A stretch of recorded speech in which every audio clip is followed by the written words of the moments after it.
శ్రీమహాగణాధిపతయే నమః. సరస్వత్యై నమః. శ్రీగురుభ్యో నమః. హరి ఓం. నారాయణం నమస్కృత్య నరం చోపి నరోత్తమం దేవీం సరస్వతీం వ్యాసం తతో జయముదీరయేత్. వ్యాసం వసిష్ఠనప్తారం శక్తేః పౌత్రమకల్మషం పరాశరాత్మజం వందే సుఖతాతం తపోనిధిం. వ్యాసాయ విష్ణురూపాయ వ్యాసరూపాయ విష్ణవే నమో వై బ్రహ్మనిధయే వాసిష్ఠాయ నమో నమః. సూతమునీంద్రుడు శౌనకాది మునీశ్వరులకు తెలియజేస్తున్నారు. ఓ మునీశ్వరులారా, వైశంపాయనుడు జనమేజయ మహారాజుకు చెప్పిన క్రమం చెబుతున్నారు. అరణ్యపర్వంలో ఏమేమి సంక్షిప్తంగా ఉన్నాయో మీకు చెబుతాను. అరణ్యపర్వంలో వీళ్ళు అరణ్యానికి వెళ్ళటం, రకరకాలుగా సూర్యుని ఉపాసించడం, అక్షయ పాత్ర పొందడం, ఇవన్నీ చెబుతూ ఒకానొక సమయమున ధర్మరాజు అర్జునుడు తెచ్చినటువంటి దివ్యాస్త్రములన్నీ చూచి అర్జునుడు మెచ్చుకొని అర్జునుడు పులకితుడై దివ్యాస్త్రములను నేను ప్రయోగించి చూపిస్తాను అంటే నారదుడు వచ్చి దివ్యాస్త్రములను వృధాగా ప్రయోగించరాదని ఆపుతాడు. అలా పాండవులు గంధమాదన పర్వతాన్ని దిగి అలా ముందుకు సాగుతూ ఉంటే ఒక పెద్ద పర్వతమంత శరీరం ఉన్నటువంటి పాము భీముణ్ణి చుట్టేస్తుంది. నేను అడిగినటువంటి ప్రశ్నలకు సమాధానం చెప్పమని ధర్మరాజును అడుగుతుంది. దీని పేరే యక్ష ప్రశ్నలు. ధర్మరాజు సమాధానము చెప్పి భీముణ్ణి విడిపిస్తాడు. మళ్ళీ పాండవులు కామ్యవనాన్ని చేరతారు. అక్కడున్నటువంటి పాండవులను చూచి కృష్ణుడు వచ్చి మళ్ళీ కృష్ణుడు రావడం, ఆయనను వర్ణించడం జరుగుతుంది. మార్కండేయుడు అని పేరు కలిగినటువంటి మహర్షి కూడా వస్తాడు. అతడు వచ్చి పృథు చరిత్ర, వైన్యుని చరిత్ర చక్కగా చెబుతాడు. ఈ సందర్భంలోనే తార్క్ష్య మహర్షికి సరస్వతికి జరిగినటువంటి సంభాషణ, మత్స్యోపాఖ్యానం కూడా చెప్పబడి ఉంటాయి. మార్కండేయుని యొక్క దివ్యమైనటువంటి సమాగమంలో చాలా పూర్వకథలు ఉంటాయి. ఇంద్రజుమ్నుని కథ, దుందుమారుని కథ, పతివ్రత చరిత్ర, అంగిరసుని చరిత్ర, ద్రౌపదీ సత్యభామల యొక్క సంవాదం అన్నీ వర్ణింపబడి ఉంటాయి దీంట్లోనే. ఆ తర్వాత పాండవులు మళ్ళీ ద్వైతవరానికి వస్తారు. ఘోషయాత్ర, అందులో దుర్యోధనుడు గంధర్వుల చేత బంధింపబడతాడు. మందబుద్ధి అయినటువంటి దుర్యోధనుడు సిగ్గుపడుతూ అర్జునుని చేత విడిపించడం జరుగుతుంది. ధర్మరాజుకు కలలో మృగాలు కనిపిస్తాయి. ఇవన్నీ అరణ్య పర్వంలో ఉంటాయి. మళ్ళీ కామ్యవనానికి పాండవులు చేరతారు. ఎంతో విస్తారంగా వ్రీహి ద్రోణాఖ్యానం చెప్పబడడం, దుర్వాసుని యొక్క ఉపాఖ్యానం కూడా ఇందులో చెప్పబడింది. ఆశ్రమము నుండి ద్రౌపదిని జయద్రథుడు అపహరించడం, వాయువేగంతో భీముడు సైంధవుని వెంటాడడం, మహాబలుడైనటువంటి భీముడు సైంధవుని పంచశిఖలు పెట్టడం ఇందులోనే ఉంటాయి. రామాయణం కూడా ఇక్కడ చెప్పబడింది. రాముని యొక్క దివ్యమైనటువంటి పరాక్రమం, యుద్ధంలో రావణుడు చంపడం విస్తారంగా ఉంటుంది. ఇక్కడనే సావిత్రి యొక్క దివ్య చరిత్ర చెప్పబడి ఉంటుంది. కర్ణుని యొక్క కవచకుండలాలను ఇంద్రుడు గ్రహించడం, ఒకరిని చంపగలిగినటువంటి శక్తిని కర్ణుడు ఇంద్రుడి నుండి గ్రహించడం, శక్తి అని పేరు కలిగినటువంటి ఒక ఆయుధాన్ని. ఆరణయోపాఖ్యానం కూడా దీంట్లోనే ఉంటుంది.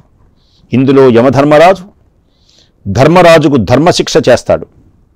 పాండవులు యమధర్మరాజు నుండి వరాలు పొంది పశ్చిమ దిక్కుగా వెళతారు. ఇదంతా అరణ్య పర్వమని, దీనిని 3వ పర్వమని చెప్పబడింది. ఇందులో 269 అధ్యాయాలు, 11,664 శ్లోకాలతో పరమ పవిత్రమై అద్భుతమై ఉంటుంది ఈ మహోన్నతమైనటువంటి అరణ్య పర్వం. ఇక మరొక పర్వం విరాట పర్వం. దీనిని అజ్ఞాతవాసం చేస్తారు. ఇక్కడ పాండవులు విరాట నగరానికి వెళ్ళి శ్మశానంలో శమీవృక్షాన్ని చూస్తారు. అక్కడ తమ ఆయుధాలను దాచుకుంటారు. నగరంలో రహస్యంగా ప్రవేశిస్తారు. పాండవులు రహస్యంగా నివసించడం మొదలు పెడతారు విరాట మహారాజు దగ్గర. కామోపహత చేతస్కుడై పాంచాలిని అడిగి దుర్మాత్ముడైనటువంటి కీచకుడు ఇక్కడే భీముని చేత సంహరింపబడతాడు ఈ పర్వంలోనే. దీనినే కీచక వధ అంటారు, నర్తంశాల అంటారు, విరాట పర్వము అంటారు. పాండవులను అన్వేషించడానికి దుర్యోధనుని యొక్క గూఢచారులు అన్ని దిశలా పంపబడతారు. పాండవులు ఎక్కడ ఉన్నారా అని. పాండవుల జాడ తెలియలేదు. త్రిగర్తల చేత విరాటుని యొక్క గోవులను ముందుగా గ్రహింపబడి ఉంటాయి. గోగ్రహణం అంటారు. గోవులను గ్రహించేస్తారు. ఇక్కడనే త్రిగర్తలతో ఒళ్ళు గగురుపుడిచేటువంటి యుద్ధం జరుగుతుంది. అందులో పట్టుబడినటువంటి విరాటుడు భీముడి చేత విడిపింపబడతాడు. విరాటుని గోధనమంతా పాండవులే విడిపిస్తారు. అది గొప్ప విశేషం. ఇక్కడ ఆ తర్వాత దక్షిణ గోగ్రహణం, ఆ తర్వాత గోవులు ఉత్తర గోగ్రహణం చేశారు. అందులో కౌరవులందరినీ జయించి అర్జునుడు విరాటుని యొక్క గోవులను విడిపిస్తాడు. అప్పుడే విరాటుడు తన పుత్రిక అయినటువంటి ఉత్తరను అర్జునుడికి ఇస్తాను అంటే అర్జునుడు తన కొడుకు అయినటువంటి అభిమన్యుడికి ఇవ్వమని చెబుతాడు. ఇది 4వదైనటువంటి విరాట పర్వం. దీనిలో 67 అధ్యాయాలు 2050 శ్లోకాలతో కూడి ఉంటుంది ఈ విరాట పర్వం. ఇక గొప్పదైనటువంటిది ఉద్యోగ పర్వం. అసలు భారతానికి ఆయువు పట్టిదే. అసలు తర్వాత వినవలసిన పర్వం కూడా ఇదే. పాండవులందరూ ఉపప్లావ్యంలో ఉంటే యుద్ధంలో జయం పొందాలని దుర్యోధనుడు అర్జునుడు ఇద్దరు శ్రీకృష్ణుడి దగ్గరకు వస్తారు. రాబోయేటువంటి యుద్ధంలో మీరు మాకు సహాయం చెయ్యాలి అని అడుగుతాడు. అప్పుడు మహా శక్తివంతుడైనటువంటి మహామతి అయినటువంటి శ్రీకృష్ణుడు ఇలా అంటాడు ఉభయులతో, నేను యుద్ధం చెయ్యకుండా కేవలం సలహా మాత్రమే చెబుతాను. నా సైన్యం అక్షోహిణి ఉన్నది. ఏది మీకు కావాలో కోరుకోండి. నేను ఒకవైపు, 1,00,000 మంది ఒకవైపు. ఎవరు ఏం కావాలి? అక్షోహిణి, 1,00,000 కూడా కాదు, అక్షోహిణి సైన్యం. ఎవరు కావాలో నేనైతే యుద్ధం చేయను, సలహా మాత్రం తోచింది ఇస్తాను. మందబుద్ధి అయినటువంటి దుర్మార్గుడైనటువంటి దుర్యోధనుడు సైన్యాన్ని కోరుకుంటాడు. యుద్ధం చెయ్యమని కృష్ణుడు అర్జునుడు నువ్వేం చెయ్యక్కర్లేదు కృష్ణ, నా ప్రక్కన ఉండమని మంత్రిగా కోరుకుంటాడు అర్జునుడు. పాండవుల వద్దకు మంద్రరాజైనటువంటి శల్యుని దుర్యోధనుడు మార్గమధ్యంలో సకల సౌకర్యాలు కల్పించి మోసగించి శల్యు నుండి సహాయం పొందుతాడు, వరం తీసుకుంటాడు దుర్యోధనుడు.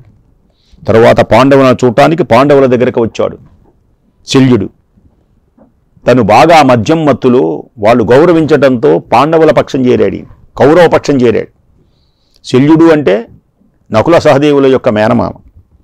ధర్మరాజు ఓదారుస్తూ ఇంద్ర విజయ కథ చెప్పాడు. ఆ తర్వాత కౌరవుల వద్దకు పాండవులు ద్రుపద పురోహితుడిని పంపిస్తారు రాయబారం. మొదటగా పాండవులు పంపిస్తాడు ద్రుపద పురోహితుణ్ణి.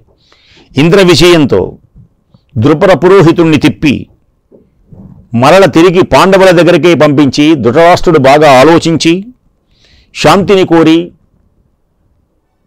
సంజయుడు అని పేరు కలిగినటువంటి ఆయన దూతగా పంపిస్తాడు.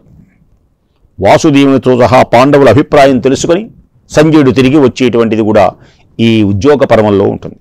తర్వాత ధృతరాష్ట్రుడికి నిద్ర పట్టకపోవడం, బాగా దుఃఖించడం, విదురుడు వచ్చి నీతులు ధర్మరాజుకు చెప్పేటువంటి విదుర నీతి చాలా అద్భుతంగా ఉంటుంది. ఇక్కడ ధృతరాష్ట్రుడికి నిద్ర పట్టదు, ఆవేదన చెందుతూ ఉంటాడు.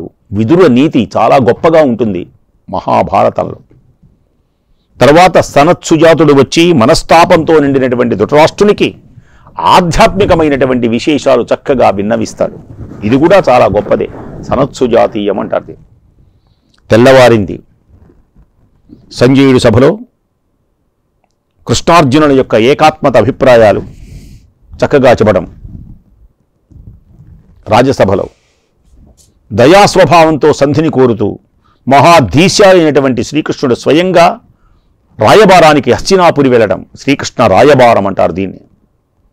సంధిని కోరి ఉభయపక్షములకు హితం చెప్పేటువంటి శ్రీకృష్ణుని యొక్క మాటలు దుర్యోధనుడు తిరస్కరించాడు.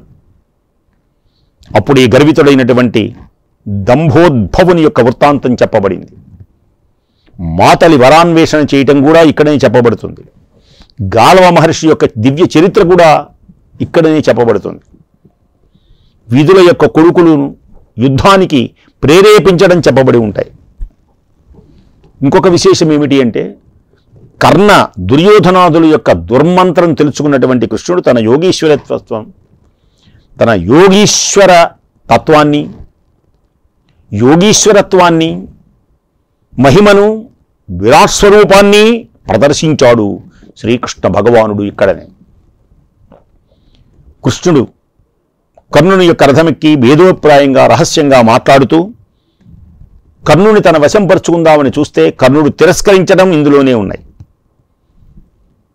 శ్రీకృష్ణ కర్ణ సంవాదం అంటారు దీన్ని. చెబుతాడు, కృష్ణుడు హస్తినాపురం నుండి ఓప్రాయములకు వచ్చి పాండవులకు జరిగినటువంటి విశేషాలన్నీ కూడా చెబుతాడు. అతని మాటలు విని పాండవులు ఆలోచించి యుద్ధానికి సిద్ధపడతారు. తర్వాత హస్తినాపురం నుండి చతురంగ బలాలతో యుద్ధం చేయడానికి బయలుదేరుతారు. ఆ బలాలను లెక్కించడం, రేపు యుద్ధం సిద్ధముగా ఉన్నది అని తెలుసుకున్నటువంటి దుర్యోధనుడు ఉలూకుని పాండవుల వద్దకు పంపిస్తాడు. ఉభయ సైన్యంలోని రథులెవరు, అతిరథులెవరు నిర్ణయిస్తారు. అంబోపాఖ్యానం దీనిలోనే ఉంటుంది. ఇది 5వ పర్వం, ఉద్యోగ పర్వం అంటే. దీనిలో 186 అధ్యాయాలు, 6698 శ్లోకాలతో ఈ పర్వం ఉంటుంది, ఉద్యోగ పర్వం. ఇక తరువాతది భీష్మ పర్వం. ఇది చాలా విచిత్రమైనటువంటి గాథలతో ఉంటుంది. భీష్మ పర్వం చాలా గొప్పగా ఉంటుంది. భీష్మ పర్వం ముందుగా సంజయుడు జంబూఖండ ఈ నిర్మాణాన్ని చక్కగా వివరిస్తాడు. తరువాత యుధిష్ఠిరుని యొక్క సైన్యం విషాదం పొందడం, 10 రోజులు భీష్ముని యొక్క యుద్ధం చెప్పబడుతుంది. దీంట్లో 10 రోజులు భీష్ముడు యుద్ధం చేశాడు. దీనికంటే ముందుగా అర్జునుడు మోహాన్ని చెందటం, యుద్ధంలో మోహానికి ఆవేశుడవటం, నేను యుద్ధము చెయ్యలేను అని పలకటం. మహాప్రజ్ఞవంతుడైనటువంటి వాసుదేవుడు మోక్షయోగంతో హేతువులతో అర్జునుని యొక్క మోహాన్ని పోగొడతాడు పరమాత్మ. ఇక్కడనే దీని పేరే భగవద్గీత. భగవద్గీత చాలా గొప్పది. యుద్ధంలో మోహమును పోగొడతాడు. తన యొక్క విశ్వ విరాట్ స్వరూపాన్ని చూపించి కృష్ణ భగవానుడు భగవద్గీత ఉపదేశం. యుద్ధంలో ధర్మజుని యొక్క హితం కోసం శ్రీకృష్ణుడు రథము నుండి కిందకు దూకి భీష్ముని చంపడానికి పూనుకుంటాడు. దీంట్లోనే ధనుర్ధారులందరిలో శ్రేష్ఠుడైనటువంటి అర్జునుడు కృష్ణుని యొక్క మాటలు, పగ్గాలను కొట్టబడడం, శిఖండిని ముందు పెట్టుకొని నిశ్చితమైనటువంటి బాణాలతో భీష్ముని పడగొట్టడం ఈ భీష్మ పర్వంలో ఉంటుంది. భీష్ముడు అంపశయ్య మీద పడిపోవటం, ఈ విషయాన్ని గుర్తించినటువంటిదే అద్భుతమై ఆనందమైనటువంటి 6వ పర్వంగా భీష్మ పర్వం మనకు గోచరమవుతుంది. దీనిలో 117 అధ్యాయాలతో 5884 శ్లోకాలతో ఉంటుంది.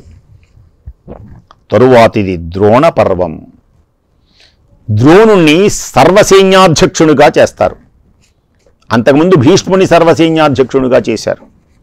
ఇప్పుడు ద్రోణుడు దుర్యోధనుడి ప్రీతి కోసం, దుర్యోధనుని ఆనందపరచడం కోసం అస్త్రవేత్త అయినటువంటి ద్రోణుడు ధర్మరాజును నేను పట్టుకుంటాను అని ప్రతిజ్ఞ చేస్తాడు. ఎలాగైనా సరే ధర్మరాజుని పట్టిస్తానని. ఇందులో సంసప్తకులు యుద్ధభూమి నుండి అర్జునుని లాక్కొని అవతలకు తీసుకొని వెళతారు. అర్జునుడు ఉంటే ధర్మరాజు చిక్కడని. భగదత్తుని, అతని యొక్క ఏనుగు సుప్రతీకాన్ని అర్జునుడు సంహరిస్తాడు. జయద్రథుడు మొదలైనటువంటి మహారథులందరూ కలిసి బాలుడైనటువంటి అభిమన్యుణ్ణి ఒక్కని చేసి చంపేటువంటిది ఇదే పద్మవ్యూహం. ఈ ద్రోణ పర్వంలోనే పద్మవ్యూహం ఉంటుంది. అభిమన్యుడు చచ్చిపోయినాక పార్థుడు యుద్ధంలో ఒక్కరోజు 7 అక్షోహిణీల సేనను జయద్రథుణ్ణి చంపుతాడు. మామూలు వాడు అర్జునుడు 7 అక్షోహిణీల సైన్యాన్ని. అదే రోజున ధర్మరాజు ఆజ్ఞతో అర్జునుని వెతకడానికి భీముడు సాత్యకి బయలుదేరి దేవతలు కూడా ఎదిరింపలేనటువంటి భారత సేనను ప్రవేశించారు. మిగిలినటువంటి సంసప్తకులు 9 కోట్ల మంది. అర్జునుడు నిశ్శేషంగా వాళ్ళందరిని సంహరిస్తాడు. ధృతరాష్ట్రుడి పుత్రులు పాషాణ యోధులు, నారాయణ గోపాలురు అంటే కృష్ణుని తరఫున వచ్చినటువంటి వాళ్ళు, వీళ్ళు హర్షోహిణి, అలంబుడు, శృతాతువు, జలసంధుడు, శృతాయువు, సోమదత్తి, విరాటుడు, ద్రుపదుడు, ఘటోద్గజుడు మొదలైనటువంటి వారంతా ఈ ద్రోణ పర్వంలోనే మరణించేది. ద్రోణుడు చనిపోతే అశ్వత్థామ కోపించి నారాయణాస్త్రం ప్రయోగించుతాడు. ఆగ్నేయాస్త్ర ప్రయోగం, రుద్రమాహాత్మ్యం, వ్యాసుని రాక, కృష్ణార్జునుడు మాహాత్మ్యాన్ని ఇక్కడే ప్రదర్శిస్తారు అత్యద్భుతంగా. ఇది 7వదైనటువంటి ద్రోణ పర్వం. ఈ ద్రోణ పర్వం 170 అధ్యాయాలతో 8900 శ్లోకాలతో ప్రకాశించే అద్భుత సుందర మహోన్నతమైనటువంటిది ద్రోణ పర్వం. ఇక తరువాతది కర్ణ పర్వం. మనం చెప్పుకున్నాం 10 రోజులు భీష్ముడు, 5 రోజులు ద్రోణుడు, ఇక కర్ణుడు వంతొచ్చింది. మంద్రదేశాధీశుడైనటువంటి శల్యుని యొక్క సారథ్యం. శల్యుడు తన పక్షమే అనుకున్నాడు దుర్యోధనుడు, కానీ తర్వాత తెలుసుకున్నాడు నన్ను మోసం చేశాడు దుర్యోధనుడు శల్యుడు. పాండవులు చేసేది అక్కడ సహాయం చేసేది పాండవులకి, రథం దోలేది కర్ణుడికి. త్రిపురాసుర సంహారం ప్రయాణంలోనే శల్యుడు పరుషంగా మాట్లాడటం నిరుత్సాహపరుస్తూ ఉంటాడు. దీని పేరే శల్య సారథ్యం అంటారు. కర్ణశల్యుల యొక్క సంవాదం, హంస కాకి ఉపాఖ్యానం, అశ్వత్థామ పాండురాజును దండసేనుని దండుని సంహరించడం, కృష్ణునితో ద్వైరథ యుద్ధంలో ధర్మరాజు అందరూ చూస్తుండగా ప్రాణ సంశయం కలగటం, ధర్మరాజుకు అర్జునుడు పరస్పరం కోసం రావటం, కోపం రావటం, తన అన్నను బంధిస్తాడు కర్ణుడు. అప్పుడే కృష్ణుడు అర్జునుడు అనునయించడం, దుశ్శాసనుని యొక్క వక్షస్థలం చీల్చి భీముడు యుద్ధంలో రక్తం తాగేటువంటి ప్రతిజ్ఞ నెరవేర్చుకునే ఘట్టం ఈ కర్ణ పర్వంలోనే మనకు గోచరమవుతుంది. ద్వైరథ యుద్ధంలో కర్ణుడు అర్జునుడి చేతిలో చనిపోవడం. ఇలా భారతంలో కర్ణపర్వం 8వ పర్వంగా 69 అధ్యాయాలతో 4964 శ్లోకాలతో అలరారుతుంది కర్ణపర్వం. సూతమనీంద్రుడు శౌనకాది ఋషీశ్వరులకు తెలియచేస్తున్నాడు అద్భుతమైనటువంటి విశేషములతో. మరొకది విచిత్ర అర్థాలతో కూల్చినటువంటిది శల్యపర్వం. ప్రసిద్ధులైనటువంటి వీరులందరూ చచ్చిపోయిన తర్వాత శల్యుడు సైన్యాధిపతి అవుతాడు. 10 దినంబులు భీష్ముడును,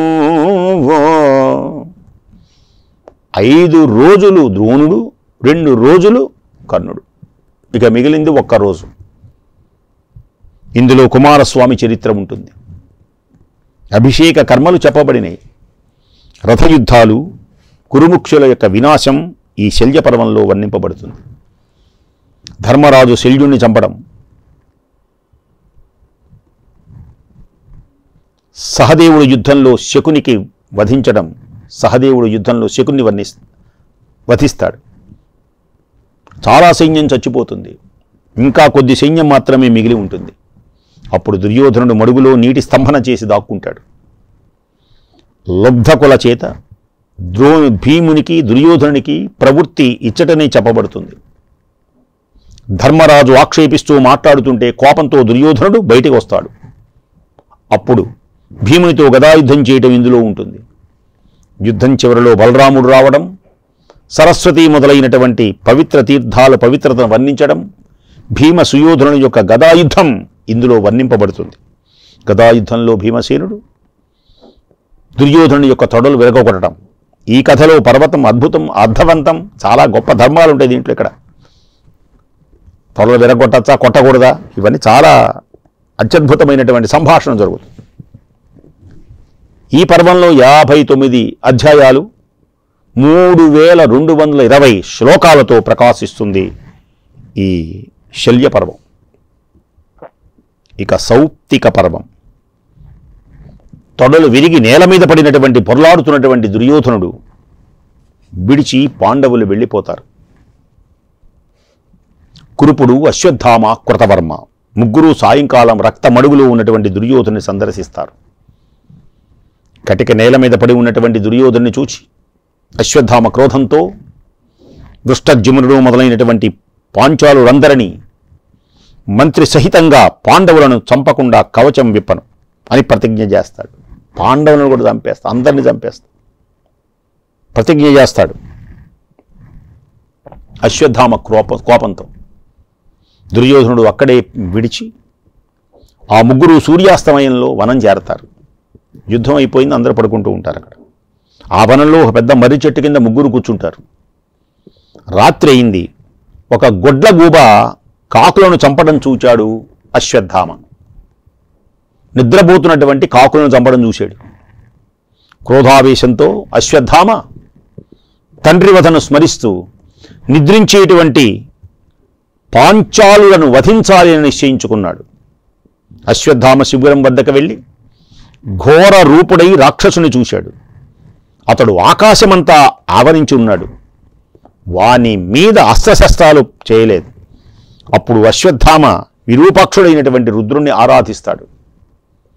ఆదమరచి నిద్రపోతున్నటువంటి దుష్టజమ్నాది పాంచాలులను, ఉపపాండవులను అశ్వత్థామ, కృతవర్మలు చంపివేస్తారు. కృష్ణుని వల్ల పాండవులు సాత్యకి మాత్రం తప్పించుకుంటారు. కృష్ణుడు, సాత్యకి, పాండవులు తప్పించుకుంటారన్నమాట. మొత్తం మిగిలింది 10 మందే. అంతా అయిపోయిన తర్వాత కృష్ణుడు, సాత్యకి 2, పాండవులు 5, 7. ఆ తర్వాత అశ్వత్థామ, కృపాచార్యుడు, కృతవర్మ. వీళ్ళు మాత్రమే, ఈ 10 మంది మాత్రమే. పుత్రులు, తండ్రి, సోదరుడు చనిపోయినందుకు, తన సోదరుడు మరణించాడు, పుత్రులు మరణించినందుకు ద్రౌపదీదేవి దుఃఖిస్తుంది. ద్రౌపది అప్పుడే నిరాహార దీక్ష చేస్తుంది. ద్రౌపది మాటలలో ఆమెకు ప్రియం చెయ్యాలని భీముడు గదపట్టుకొని అశ్వత్థామ వెంట పెడతాడు. తన పిల్లని చంపినటువంటి అశ్వత్థామ వెంట. భీముని మీదకి భయంతో, దైవ ప్రేరణతో, క్రోధంతో అశ్వత్థామ అపాండవమగుగాక అని ఒక అస్త్ర ప్రయోగం చేస్తాడు. కృష్ణుడు వద్దని వారించినా వినలేదు. అప్పుడు అర్జునుడు ఆ అశ్వత్థామ అస్త్రాన్ని మరొక అస్త్రంతో శమింపచేస్తాడు. ద్రోణి అంటే ద్రోణుని యొక్క కొడుకు అయినటువంటి అశ్వత్థామ ద్రోహబుద్ధిని చూసి వేదవ్యాసుల వారు శపిస్తాడు. అశ్వత్థామ తిరిగి వ్యాసుణ్ణి శపిస్తాడు. అశ్వత్థామ నుండి మణి తీసుకొని వచ్చి ద్రౌపదికి ఇచ్చి పాండవులు సంతుష్టులవుతారు. ఇది సౌప్తికము అని పేరు కలిగినటువంటి పర్వంలో ఉంటుంది. ఇక్కడనే అశ్వత్థామ ఎలా శపించాడు, ఏమిటి, చిరంజీవి, ఇవన్నీ మనకు గోచరమవుతాయి. 18 అధ్యాయాలతో ఉంటుంది. ఇందులో 870 శ్లోకాలు ఉంటాయి. ఇక సౌప్తిక పర్వం ఉత్తమ తేజస్సులతో నిండితే తరువాది స్త్రీ పర్వం పరమశోకంతో నిండి ఉంటుంది. ఇది పరమశోకంతో నిండి ఉంటుంది. పుత్రశోకంతో తపించేటువంటి ధృతరాష్ట్రుడిని ఓడించి ధృతరాష్ట్రుడి దగ్గరకు వచ్చి భీముడు చంపాలనుకోవటం, ఇది చాలా విచిత్రమైనటువంటి ఘట్టం. పుత్రశోకంతో విలపించేటువంటి ధృతరాష్ట్రుడు భీముడిని చంపాలనుకుంటాడు. అసలు ఇదంతా భీముడి వల్లనే కదా జరిగింది. కృష్ణుడు ఇనప భీముణ్ణి ధృతరాష్ట్రుని ముందు ఉంచుతాడు. దాన్ని ధృతరాష్ట్రుడు పిండి పిండి చేస్తాడు. శోకించేటువంటి ధృతరాష్ట్రునికి మోక్ష ధర్మాలతో విదురుడు ఓదారుస్తాడు.